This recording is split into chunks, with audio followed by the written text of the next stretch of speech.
నా జన్మభూమి రాబోయే రోజుల్లో నా కర్మభూమిగా మారాలని చెప్పి కోరుకుంటున్నాను. ఎవరు ఎక్కడ పుడతారో ఎక్కడ చనిపోతారో లేదు, నేను మాత్రం ఈ గడ్డ మీదే పుట్టాను, ఈ గడ్డ మీదే చచ్చిపోవాలని, ఈ గడ్డలోనే పాత పెట్టాలని చెప్పి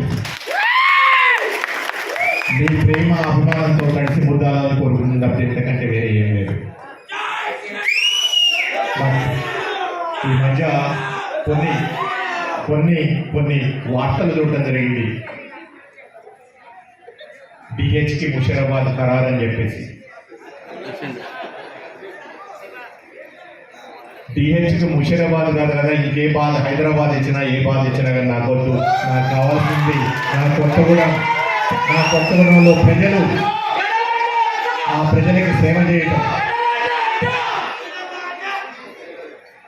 ఇది హైదరాబాద్ నుంచి 300 కిలోమీటర్ల దూరంలో ఉండొచ్చు, రావడానికి పోవడానికి 8 నుంచి 10 గంటలు పట్టొచ్చు.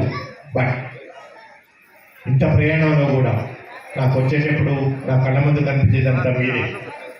మీరు కనిపించిన తర్వాత లేని శక్తి ఎక్కడి నుంచో వస్తుంది, లేని ఉత్సాహం ఎక్కడి నుంచో వస్తుంది.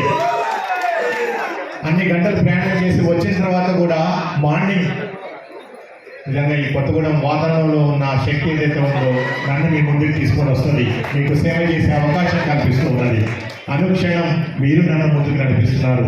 అంటే రాబోయే రోజుల్లో కూడా నడిపించాలని చెప్పి కోరుకుంటున్నాను. అంతేగాని దయచేసి ఏదైతే పేపర్స్లో న్యూస్లో వస్తున్నాయో ఆ మీడియా పర్సెప్షన్ ఏదైతే ఉందో, డిహెచ్ అక్కడ పోటీ చేస్తాడు, ఇక్కడ పోటీ చేస్తాడు, ఎక్కడా పోటీ చేయడం, పోటీ చేస్తే ఓన్లీ కొత్తగూడెమే పోటీ చేస్తాడు.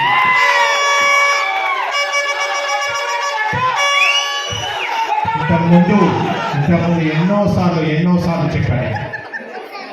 మా గౌరవనీయ ముఖ్యమంత్రి వర్యులు కల్వకుంట్ల చంద్రశేఖరరావు గారు ఆదేశిస్తే, ఈ కొత్తగూడెం ప్రజలు ఆశీర్వదిస్తే, ఆ భగవంతుడు అనుగ్రహిస్తే వచ్చే ఎన్నికల్లో మీకు ప్రజాప్రతినిధిగా, మీకు ఎమ్మెల్యేగా తప్పకుండా సేవ చేసే బాధ్యత మీరు ఆ భగవంతుడు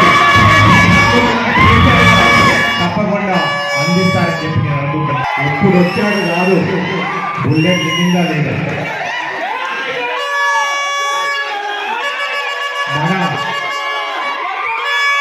మన జీవితాన్ని మార్చుకోవడం కోసం ఎవరో రాదు, ఎవరో వస్తారని ఏదో చేస్తారని ఎదురు చూసి మోసపోకమా అన్నాడు ఒక మహాకవి.